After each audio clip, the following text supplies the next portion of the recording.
नमस्कार, मी नामदेव पांडुरंग खामकर, फिटनेस गुरु नामदेव खामकर या चॅनलवर तुमचं स्वागत आहे.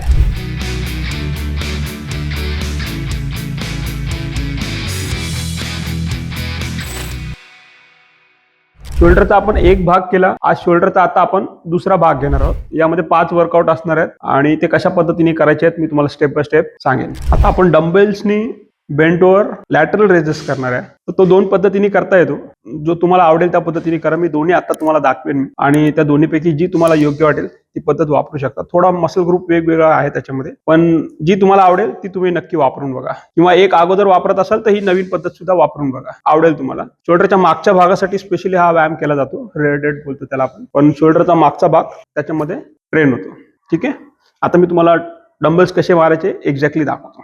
या वर्कआउटमध्ये पाय थोडे जवळ असायला पाहिजेत. मी मागचे जेवढे शोल्डरचे वर्कआउट आहेत तुम्ही बघाल तर मी सांगत होतो की शोल्डर एवढं अंतर ठेवायचं पायामध्ये, पण ह्या वर्कआउटला पाय जवळ असायला पाहिजेत असे, या पद्धतीने, जेणेकरून बॉडी बॅलन्स करून आपल्याला वर्कआउट करायचा आहे. गुडघा आपला हलका बेंड होईल ह्या पद्धतीने. आणि जे पहिलं व्हेरिएशन तुम्हाला बोलतोय तो मी गुडघा बेंड केला, कमरेतून वाकलो ह्या पद्धतीने. थोडा वरच्या बाजूला राहील बॉडी, पूर्ण बेंड नाही व्हायचं. डंबल्स असे पुढच्या बाजूला राहतील आणि टेपर राहतील, म्हणजे हलके क्रॉस राहतील. ओके, आणि ही डंबल्स उचलण्याची जी पद्धत आहे ना ती एक लाईन मध्ये असावी अशा पद्धतीने. इथे आलो, इथून मी खाली आणला पुन्हा डंबल्स, इथून मी उचलला डंबल्स, इथे आणला, इथून मी खाली आणला. बऱ्याच लोकांना मारते वेळी रिझल्ट नाही मिळत ना. मी खूप लोकांना पाहिलं ना, असे डंबल्स असे मागच्या बाजूला घेऊन जातात, मागे नाही न्यायचे, किंवा असे पुढच्या बाजूला घेऊन जातात. ही पोझिशन तुम्ही पकडली ना ह्या पद्धतीने, तर ह्या लाईन मध्ये डंबल्स उचलला गेला पाहिजे असा, आणि इथून तो खाली आला पाहिजे. तो असा सरळ नसावा, असा थोडा क्रॉस असावा डंबल्स, अशा पद्धतीने. डंबल्स घेतला, पाय जवळ घेतले, बॅक आर्च केली. ओके, बॅक आर्च केल्यानंतर स्टार्ट करायचा. डंबल्स इथून उचलला, इथे आणला, होल्ड केला, खाली आणला. जो होल्ड नाही करू शकत हरकत नाही, पण खाली आणते वेळी सावकाश आणि वरती नेते वेळी पण सावकाश न्यायचं आहे, ह्या पद्धतीने. दुसरी पद्धत आहे बेंट ओव्हर लॅटरलचीच आहे, पण ह्याला आहे ना पूर्ण बॉडी अशी खाली घ्यायची, म्हणजे तुमचा चेहरा जमिनीकडे पाहिजे. सेम पोझिशन, पाय जवळ, गुडघे बेंड, पण बॉडी ही एवढी वाकवलेली पाहिजे, म्हणजे आता डंबल जातील ना ते जमिनीकडे जातील जास्तीत जास्त, आणि माझा चेहरा जमिनीकडे असेल. ओके, या पद्धतीने. आणि डंबल्स असे उचलायचे आहेत, पुन्हा खाली घ्यायचे.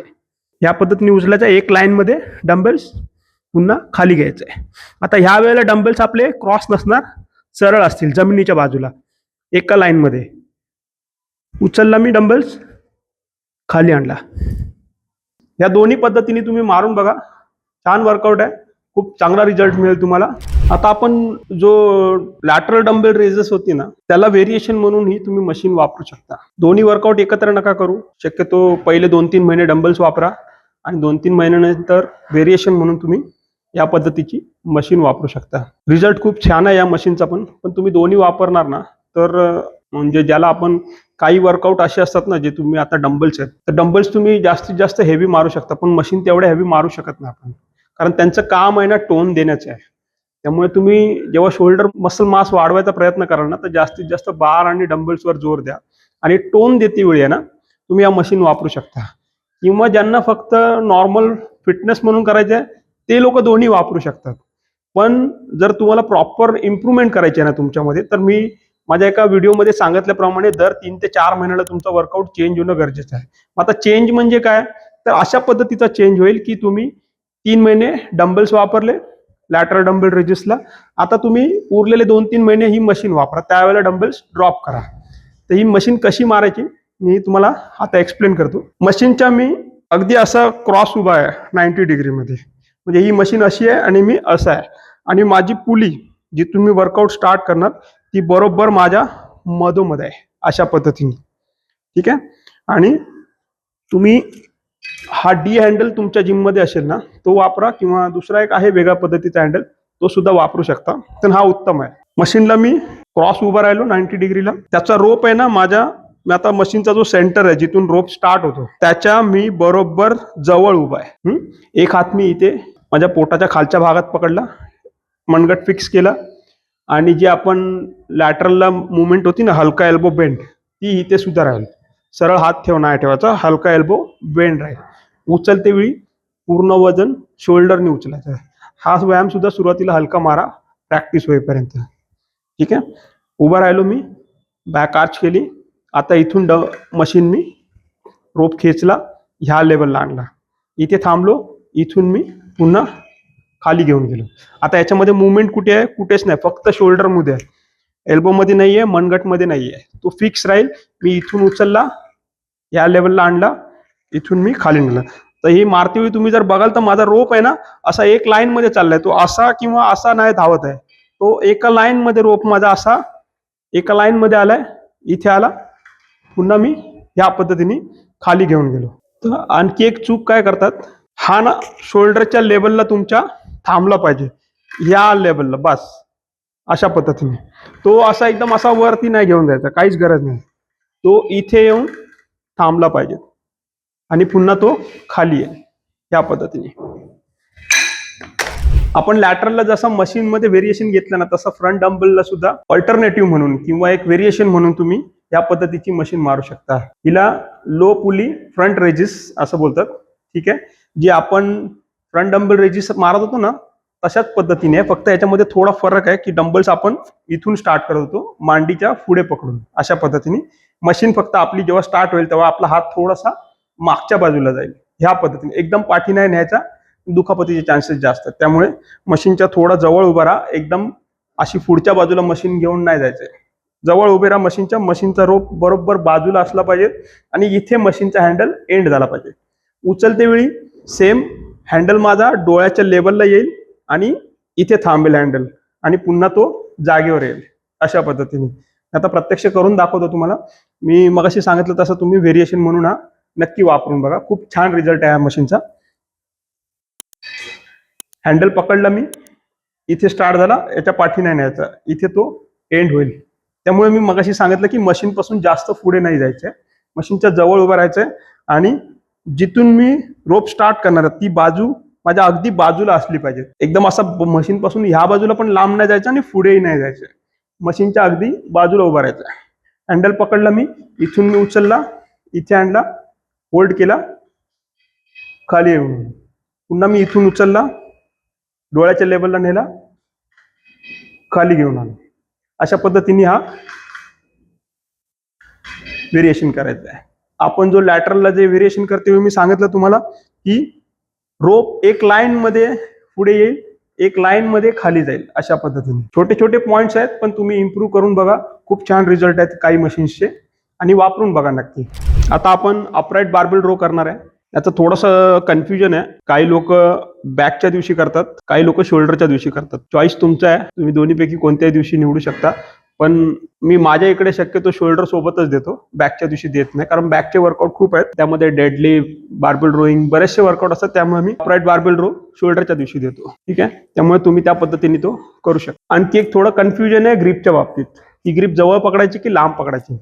तर याचं मी तुम्हाला उत्तर हेच देऊ शकतो की तुम्हाला जवळ पकडून कशा पद्धतीने कम्फर्टेबल वाटतंय हे तुम्ही एकदा चेक करा. जसं मी एका वर्कआउटमध्ये सांगितलं होतं तुम्हाला की मनगटावर तुमच्या ताण नाही आला पाहिजे, तसं जर जवळ पकडून जर तुमच्या मनगटावर ताण येत असेल तर तुम्ही थोडी वाईड पकडा ग्रिप.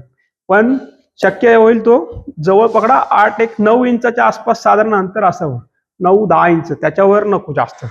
आणि जर तुम्हाला असं वाटत असेल ते मारताना की जर तुमच्या मनगटावर ताण येतोय ट्रॅपिझियस पेक्षा, तर मग तुम्ही थोडासा वाईड पकडून ट्राय करा. आता मी दोन्ही ग्रिप तुम्हाला दाखवतोय कशा पद्धतीने मारायचे. शक्यतो प्रॅक्टिस होईपर्यंत लाईट वेटच मारा सर्व व्यायाम, आणि ज्यावेळेस तुमचा फॉर्म परफेक्ट होईल, प्रॅक्टिस व्यवस्थित होईल, त्यावेळेला तुम्ही स्टेप बाय स्टेप वजन वाढवत जा. अशा पद्धतीने आपण अपराईट बार्बेल रो करणार आहे. बार मी घेतला, मी जसं तुम्हाला मगाशी बोललो तसा तुम्ही एक 8-9 इंचाच्या आसपास मध्ये अंतर घ्या. ठीक आहे. या पद्धतीने थोडी छाती पुढे, पाय शोल्डर बीट तेवढे चालतील. काही लोकांना सवय कशी असते माहितीये का, बार अशी ना लिफ्ट करते वेळी असे मानेजवळ आतमध्ये घेतात अशी इथे, आणि मग असे बाहेर काढतात असे. ही पद्धत नाही आहे वर्कआउटची. कारण काय आहे, ही परफेक्ट पद्धत अशी आहे की तुम्ही ग्रिप अशी पकडा, बार ह्या एका लाईन मध्ये येईल, हनुवटीपर्यंत येईल आणि इथून खाली जाईल. ओके. आम्ही इथून स्टार्ट केला, इथपर्यंत आणला, इथे होल्ड केला, एल्बो वरती आहेत माझे, इथून मी पुन्हा खाली आणला, पुन्हा सेम लाईन मध्ये मी वरती आणला या पद्धतीने हनवटीपर्यंत, आणि इथून मी खाली नेला.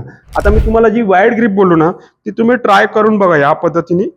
थोडी एक साधारण 12 ते 15 इंचाच्या आसपास मध्ये गॅप असलेली ग्रिप पकडा, आणि ही सुद्धा ट्राय करून बघा या पद्धतीने, अशी, आणि खाली येईल.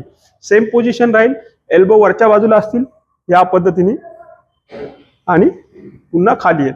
पण ह्या वर्कआउटमध्ये सुद्धा बार असा आतल्या बाजूला नाही घ्यायचा, बार एक लाईन मध्ये बाहेर हनवटीच्या बाजूला असला पाहिजे या पद्धतीने असा. मी जेव्हा असा बार उचलतो ना आणि माझा एल्बो वरती असेल आणि हनवटीपर्यंत घेतो ना, त्यावेळेला तुम्हाला जाणवेल की प्रॉपर ट्रॅपिजियसवर प्रेशर येतोय या पद्धतीने असा. त्यामुळे आतमध्ये घ्यायची गरज नाहीये, तो असा बाहेर आला पाहिजे, बार इथपर्यंत हनवटीपर्यंत, आणि तो खाली जाईल, बाहेर काढायची आवश्यकता नाही. ठीक आहे. शोल्डरमध्ये हा आपण शेवटचा व्यायाम घेतोय. पेकफ्लाय मशीन असते, त्यावर रेअर डेल्ट करू शकतो, त्याची ॲडजस्टमेंट असते, तुमच्या जिममध्ये सुद्धा असेल ती. फक्त ती मारण्याची पद्धत मी दाखवतोय, त्या पद्धतीने तुम्ही मारून बघा. गोंधळ कुठे होतो माहिती आहे, ह्या ज्या सेटिंग्स आहेत ना, ह्या अर्ध्याधिक लोकांना माहीत नाही आहेत, त्याच्यामुळे हा सगळ्यात मोठा इश्यू होतोय की ते त्याचा रिझल्ट आहे ना, किंवा त्याचा जेवढा प्रेशर यायला पाहिजे ना त्या भागामध्ये येत नाहीये, कारण त्या सेटिंग्स बऱ्याच लोकांना माहीत नाही आहेत. म्हणजे फॉर एक्झाम्पल आता जी बसायची सीट आहे ना, ती तुम्ही अशी ऍडजस्ट करा की तुमचा हँडल आहे ना हा अशा पद्धतीने आला पाहिजे, इथे ह्या लेवलला आला पाहिजे. मी जर खाली बसलो तर माझा हा हँडल आहे ना हा खाली जाईल, तर तो असा नाही, असा असला पाहिजे. जिथे मी बसणार त्याच्या ह्या लेवलला आला पाहिजे. ही सीट आहे ना, जी आपण चेस्टला रेस्ट देण्यासाठी असते, ही सीट आहे ना एकदम पुढे नको. म्हणजे खूप लोक ना अशी, ज्यांना सेटिंग माहिती नाही ना ते लोक असे ठेवतात. मग ही आहे ना, ही पेकफ्लायसाठी आहे, आणि तुम्हाला रेअर डेल्ट करायचं ना तर ती अशी पुढे आली पाहिजेत या पद्धतीने. आणि इथे छाती आपली, म्हणजे जेणेकरून आहे ना मी असं मागच्या बाजूला येईन मशीनमध्ये, पुढच्या बाजूला नाही जाणार, आणि मग छाती इथे टेकवायचे आणि हा हँडल पकडायचा असा. छाती पुढे, हलके एल्बो बेंड या पद्धतीने, छाती टेकवली, ओके. आणि इथून मी दोन्ही हँडल एका वेळेला पाठी घेतले, इथपर्यंत आणले, एल्बो थोडे वरती उचललेले आणि बेंड असावेत असे, मॅक्सिमम एवढा. इथून मी पुन्हा पुढे गेलो, पुन्हा मी पाठी आलो या पद्धतीने. स्लो मारा आणि प्रॉपर मारा हा वर्कआउट, या पद्धतीने तो आला पाहिजे. व्हिडिओ पूर्ण पाहिला तुम्ही, हा व्हिडिओ तुम्हाला माहितीपूर्ण वाटला असेल तर हा व्हिडिओ जास्तीत जास्त लोकांपर्यंत शेअर करा, आपल्या चॅनलला सबस्क्राईब करा, आणि नोटिफिकेशन बेल दाबायला विसरू नका. धन्यवाद.